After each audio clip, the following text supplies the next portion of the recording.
ডাঙৰ খবৰ আৰু মাত্ৰ কেইটামান মুহূৰ্তৰ পিছতেই বিদেশী ঘোষিত 14 গৰাকী নাগৰিকক দেশৰ পৰা অৰ্থাৎ ভাৰতৰ পৰা বাহিৰ কৰি দিয়া হ'ব কিন্তু তাৰ পিছতেই তাৰ আগ মুহূৰ্তত দেখিবলৈ পোৱা গৈছে জুৰিয়াৰ আহেদা খাতুনৰ ঘৰত এতিয়া কান্দোনৰ ৰোল জুম্মাৰ নামাজৰ পিছতে ওলাই আহিছে এতিয়া গাঁওবাসী আৰু গাঁওবাসীয়ে কৈছে আহেদা খাতুন সৰুৰ পৰা ইয়াতেই আছে তেখেতৰ পিতৃ মাতৃ ভাৰতীয় তেখেত কেনেদৰে বিদেশী হ'ব পাৰে বিদেশী নাগৰিক কেনেদৰে হ'ব পাৰে বুলি এতিয়া উল্লেখ কৰিছে যেহেতু দীৰ্ঘদিনে তেখেতক ডিটেনশ্যন কেম্পত ৰখা হৈছিল আৰু আহেদা খাতুনক লৈ আহেদা খাতুনৰ পক্ষত থিয় দিছে এতিয়া একাংশ লোক আৰু তেখেতসকলে দাবী কৰিছে যে তেখেত ভাৰতীয় নাগৰিক হয় তেখেতৰ পিতৃ মাতৃ ভাৰতীয় তেখেতৰ সতি সন্তান ভাৰতীয় গতিকে তেখেত কেনেদৰে বিদেশী হ'ব পাৰে জুম্মা নামাজৰ দিনটোতেই শ শ মুছলমান লোক ওলাই আহি এনেদৰে এতিয়া চৰকাৰক এই বিষয়টো পুনৰ বিবেচনা কৰিবৰ বাবে আহ্বান জনাইছে আৰু এটা ডাঙৰ খবৰ বিদেশী ঘোষণা কৰাৰ পিছতে জুৰিয়াৰ আহেদা খাতুনৰ বাসগৃহত এতিয়া কান্দোনৰ ৰোল আৰু কেইটামান মুহূৰ্তৰ পিছতে তেখেতসকলক ভাৰতৰ পৰা বিতৰণ কৰা হ'ব অৰ্থাৎ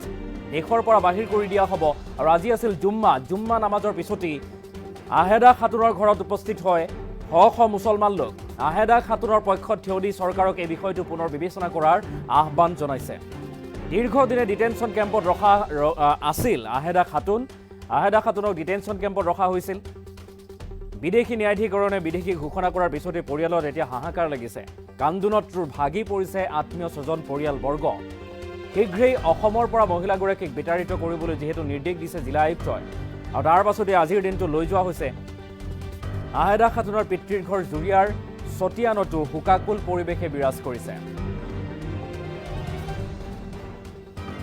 আৰু ক্ষোভিত হৈ পৰিছে আহেদা খাতুনৰ পৰিয়ালৰ লোক আৰু তাৰ পাছত চৰকাৰক কঠোৰ সমালোচনা কৰিছে আহেদাৰ পিতৃ মাতৃ যদি ভাৰতীয় হয় আহেদা খাতুন কেনেকৈ বিদেশী হ'ব পাৰে বুলি এতিয়া প্ৰশ্ন কৰিছে এইসকল পৰিয়ালবৰ্গই বা আত্মীয় স্বজনে ইফালে বিদেশী ঘোষিত 15 নাগৰিকৰ হৈ সৰব হৈছে বিধায়ক নুৰুল হুদাৰ প্ৰতিক্ৰিয়া আছে আমি মন্তব্য শুনাম কিন্তু তাৰ পূৰ্বে দৃশ্যাংশ আমি দেখুৱাম জুৰিয়াৰ আহেদা খাতুনৰ বাসগৃহৰ দৃশ্যাংশ দেখুৱাম এইসকল লোকে কেনেদৰে কান্দোনত ভাগি পৰিছে উইথ এম্বিয়েন্স এই দৃশ্যাংশ আমি লৈ আহিছোঁ এই দৃশ্যাংশ মন কৰক এক্সক্লুচিভ দৃশ্যাংশ বিদেশী ঘোষণা কৰাৰ পিছতেই জুৰিয়াৰ আহেদা খাতুনৰ ঘৰত এতিয়া কান্দোনৰ ৰোল আত্মীয় স্বজন সকলোৱে কান্দোনত ভাগি পৰিছে উইথ এম্বিয়েন্স এই দৃশ্যাংশ দেখুৱাইছোঁ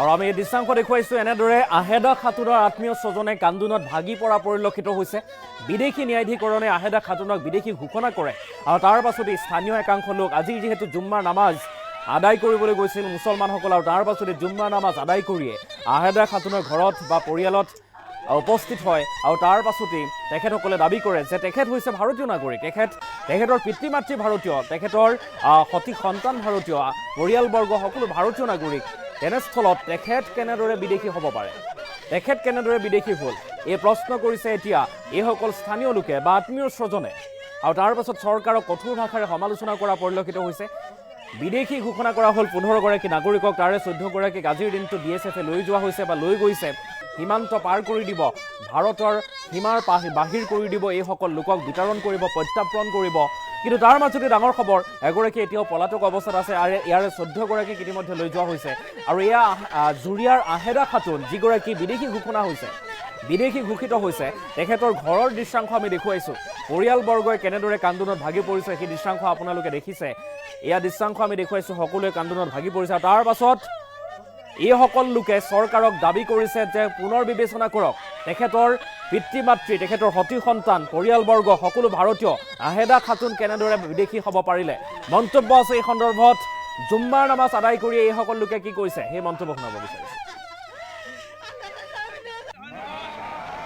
সবে জানো এই ছোৱালীজনীৰ ওপৰত হাৰাশাস্তি অন্যায়ভাৱে অত্যাচাৰ কৰা হৈ আছে আৰু এই ছোৱালীজনী আমাৰ গাঁৱৰ হয় আমাৰ গাঁৱত এই ছোৱালীজনীক ঘূৰাই দিব লাগে আমি সবেই দাবী জনাইছোঁ ভাই ককাই সবেই দেখি যেতিয়া এজনী ছোৱালী কেতিয়া মাজৰ পৰা বিদেশী হ'ব নোৱাৰে এইটো আমি চৰকাৰৰ ওচৰত দাবী জনাইছোঁ তাৰপিছত কেছ কৰিছে লয়াৰ কোৰ্টত তো পাৰা নাই হাইকোৰ্টত গৈছে হাইকোৰ্টত কিবা ভুল আছিলে নেকি নথি পত্ৰ ঠিকমতে দিব পৰা নাই কাৰণে হাইকোৰ্টত ৰিজেক্ট হোৱাৰ পিছত 21 তাৰিখে নেকি হৈছিলে নেকি এইটো বেল অৰ্ডাৰ হৈছে তাৰপিছত 30 তাৰিখে মানে তাইক লৈ গৈছে গোৱালপাৰা ডিটেনশ্যন কেম্প। মহিলাজনীৰ নাম কি আছিলে? আহেদা খাতুন।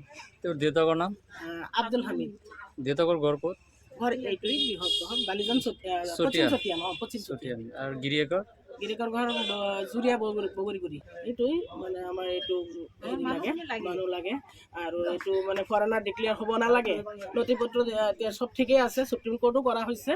যিহেতুকে চাওক আমাৰ এই সংখ্যালঘুসকলৰ কোনো আজিৰ দিনত যি ধৰণৰ হাৰাশাস্তি কৰি আছে তাৰ কাৰণে আমি আল্লাহৰ বাহিৰে ক'তোতে তাৰ সমাধান পাবলৈ আমি কোনো ৰাস্তাত বাট নাপাওঁ। এতিয়া এটাই আমাৰ বাট আছে, সেইটো হৈছে ন্যায়ালয়। ন্যায়ালয়ত আমাৰ ইতিমধ্যে আমাৰ পেহীৰ হৈ সুপ্ৰিম কোৰ্টত আমি দ্বাৰস্থ হৈছোঁ। উকিল চাহাবে তাত মুভ কৰিছে। আমাৰ আহেদা খাতুনৰ হৈ পেলাই, মোৰ পেহীৰ হৈ পেলাই মুভ কৰা হৈছে আৰু পেহীৰ এই শুনানি যোৱা অহা কিমান তাৰিখ আছে ডেটটো মই পাহৰিলোঁ, এই শুনানি দিব আৰু উকিল চাহাবৰ সুপ্ৰিম কোৰ্টৰ উকিল চাহাবৰ লগত আমাৰ মত বিনিময় হৈ আছে। মই আশাবাদী যাতে আমি মই নিজে এইখন ৱাৰ্ডৰ এজন মেম্বাৰ হওঁ। মই এইখন ৱাৰ্ডৰ মই তেখেতৰ ভতিজা, মই মেম্বাৰ। তেখেতৰ ককায়েক এজন চাকৰি কৰে, এজন মাষ্টাৰ আৰু এজন CEO হয়, মানে চবেই আমাৰ এইখন দেশৰ নাগৰিক। কেনেকৈ মোৰ পেহী এই ভোটাৰ লাগিলে? মোৰ পেহীৰ এই ফটককৈ মানে চবৰে বাপেক 1951 চনৰ পৰা 2025 চনলৈকে সকলো নথি পত্ৰ থকা স্বত্তেও বাপেকৰ নামত লগা নাই, মাকৰ নামত নাই, ককাই ভাই ককাই 13 জন ভনীয়েকক লৈ তেওঁলোকৰ নামত নাই, অথচ ভতিজাসকলৰ নামতো নাই, ভতিজীসকলৰ নামতো নাই। কেনেকৈ মোৰ পেহীৰ নামত আহিলে? এইটো নিশ্চয় কিবা নহয় কিবা এটা বেলেগ চক্ৰ ইয়াত সোমাই আছে। আমি সবেই জানো এই ছোৱালীজনীৰ ওপৰত হাৰাশাস্তি অন্যায়ভাৱে অত্যাচাৰ কৰা হৈ আছে আৰু এই ছোৱালীজনী আমাৰ গাঁৱৰ হয়। আমাৰ গাঁৱত এই ছোৱালীজনীক ঘূৰাই দিব লাগে, আমি সবেই দাবী জনাইছো। ভাই ককাই সবেই দেখি যেতিয়া এজনী ছোৱালী কেতিয়াও মাজৰ পৰা বিদেশী হ'ব নোৱাৰে, এইটো আমি চৰকাৰৰ ওচৰত দাবী জনাইছো। তাৰপিছত কেছ কৰিছে লয়াৰ কোৰ্টত, পাৰা নাই হাইকোৰ্টত গৈছে। হাইকোৰ্টত উকিলৰ কিবা ভুল আছিলে নেকি, নথি পত্ৰ ঠিকমতে দিব পৰা নাই কাৰণে হাইকোৰ্টত ৰিজেক্ট হৈছে। ৰিজেক্ট হোৱাৰ পিছত 21 তাৰিখে নেকি হৈছিলে নেকি এইটো বেল অৰ্ডাৰ হৈছে। তাৰপিছত 30 তাৰিখে মানে তাইক লৈ গৈছে গোৱালপাৰা ডিটেনশ্যন কেম্প। মহিলাজনীৰ নাম কি আছিলে? আহেদা খাতুন। তেওঁৰ দেউতাকৰ নাম? আব্দুল হামিদ। দেউতাকৰ ঘৰ ক'ত? ঘৰ এইটোৱেই বৃহৎ বালিজন পশ্চিম চতিয়ান। আৰু গিৰিয়েকৰ? গিৰিকৰ ঘৰ জুৰিয়া বগৰীগুৰি। এইটোৱেই মানে আমাৰ এইটো মানুহ লাগে আৰু এইটো মানে ফৰেনাৰ ডিক্লেয়াৰ হ'ব নালাগে।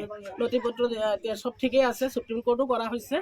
যিহেতুকে চাওক আমাৰ এই সংখ্যালঘুসকলৰ কোনো আজিৰ দিনত যি ধৰণৰ হাৰাশাস্তি কৰি আছে তাৰ কাৰণে আমি আল্লাহৰ বাহিৰে ক'তোতে তাৰ সমাধান পাবলৈ আমি কোনো ৰাস্তাত বাট নাপাওঁ। এতিয়া এটাই আমাৰ বাট আছে, সেইটো হৈছে ন্যায়ালয়। ন্যায়ালয়ত আমাৰ ইতিমধ্যে আমাৰ পেহীৰ হৈ সুপ্ৰিম কোৰ্টত আমি দ্বাৰস্থ হৈছোঁ। উকিল চাহাবে তাত মুভ কৰিছে। আমাৰ আহেদা খাতুনৰ হৈ পেলাই, মোৰ পেহীৰ হৈ পেলাই মুভ কৰা হৈছে আৰু পেহীৰ এই শুনানি যোৱা অহা কিমান তাৰিখ আছে ডেটটো মই পাহৰিলোঁ, এই শুনানি দিব আৰু উকিল চাহাবৰ সুপ্ৰিম কোৰ্টৰ উকিল চাহাবৰ লগত আমাৰ মত বিনিময় হৈ আছে। মই আশাবাদী যাতে আমি মই নিজে এইখন ৱাৰ্ডৰ এজন মেম্বাৰ হওঁ। মই এইখন ৱাৰ্ডৰ মই তেখেতৰ ভতিজা, মই মেম্বাৰ। তেখেতৰ ককায়েক এজন চাকৰি কৰে, এজন মাষ্টাৰ আৰু এজন CEO হয়, মানে চবেই আমাৰ এইখন দেশৰ নাগৰিক।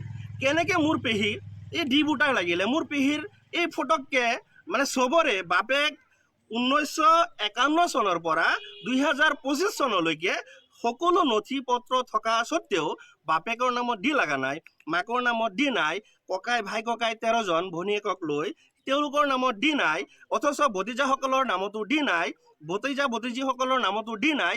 কেনেকৈ মোৰ পেহীৰ নামত আহিলে? এইটো নিশ্চয় কিবা নহয় কিবা এটা বেলেগ চক্ৰ ইয়াত সোমাই আছে। আমি সবেই জানো এই ছোৱালীজনীৰ ওপৰত হাৰাশাস্তি অন্যায়ভাৱে অত্যাচাৰ কৰা হৈ আছে আৰু এই ছোৱালীজনী আমাৰ গাঁৱৰ হয়। আমাৰ গাঁৱত এই ছোৱালীজনীক ঘূৰাই দিব লাগে, আমি সবেই দাবী জনাইছো। ভাই ককাই সবেই দেখি যেতিয়া এজনী ছোৱালী কেতিয়াও মাজৰ পৰা বিদেশী হ'ব নোৱাৰে, এইটো আমি চৰকাৰৰ ওচৰত দাবী জনাইছো।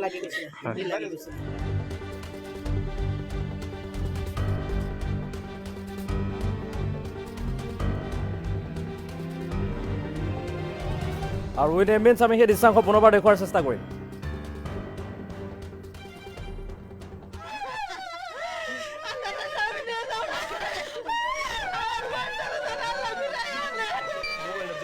যোৱাকালি